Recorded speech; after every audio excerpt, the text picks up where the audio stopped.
కాదు, మిమ్మల్ని దింపేసి వచ్చేయమంటున్నారు. దింపేసి వచ్చేస్తే ఏ పిల్లో తీసుకుపోతేనో మిమ్మల్ని మీ కోడలకు మేమేం చెప్పాం? ఎరగా పిల్లాడు ఎరగా బొరగా బాగున్నాడు. మనస్ఫూర్తిగా నవ్వడం ఎలా అనేది మనం ఇవన్నీ చూసి నేర్చుకోవచ్చండి. మా ఆయనగారి స్నేహితుడు స్వీట్ 16, కల్మషం లేని మనిషి, కల్మషం లేని మనసు, కల్మషం లేని మాటలు అండి. జీవితంలో ఎన్నో కష్టాలు పడ్డారు. ఆఖరికి భార్యావియోగంతో ఒంటరిగా మిగిలిన అండి. ఎప్పుడు కూడా ఆయన నవ్వుతూ చుట్టూ ఉన్నవారిని నవ్విస్తూ ఉంటారు.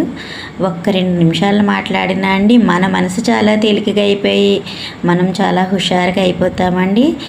తమకున్న గోరెంత కష్టాన్ని కొండంతలుగా చెప్పి ఎదురు వాళ్ళ మనసు పాడు చేసే మనుషులున్న ప్రస్తుత సమాజంలో ఆయన మనసులో కొండంత కష్టం ఉన్నప్పటికీ చక్కగా తాను నవ్వుతూ చుట్టూ ఉన్న నలుగురిని నవ్విస్తూ ఉన్నారు చూడండి. ఆ వయసుకు వచ్చినా మనం అలా హాయిగా నవ్వుతూ ఉండేలా ఉంటే చాలు భగవంతుడా అనిపిస్తుంది కదండి. నాకు వరుసకు మావయ్య గారు అవుతారండి. మా హస్బెండ్ పాల కేంద్రం అండి. ఆ షాప్లో ఈయన కూర్చుని ఉన్నప్పుడు ఒక పెద్ద ఆవిడ పాలు కొనుక్కోవడానికి వచ్చి, అన్నయ్య గారు బాగున్నారా అంటే, కాదమ్మా నేను నీకు బాగునవుతాను అన్నారట. ఆవిడేమో పాపం సిగ్గుపడితే వెళ్ళిపోయిందట.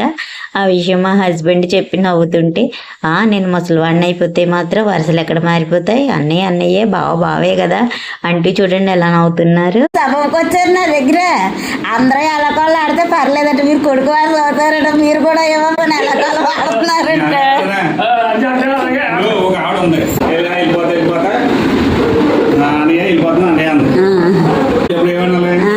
అలాగే అమ్మానాలే.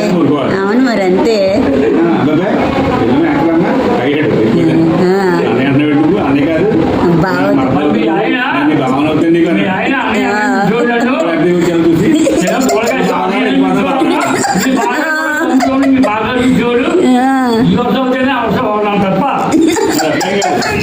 మరి మీకే భావాన్ని చూపించుకోవాలని మరి మీకేముంది?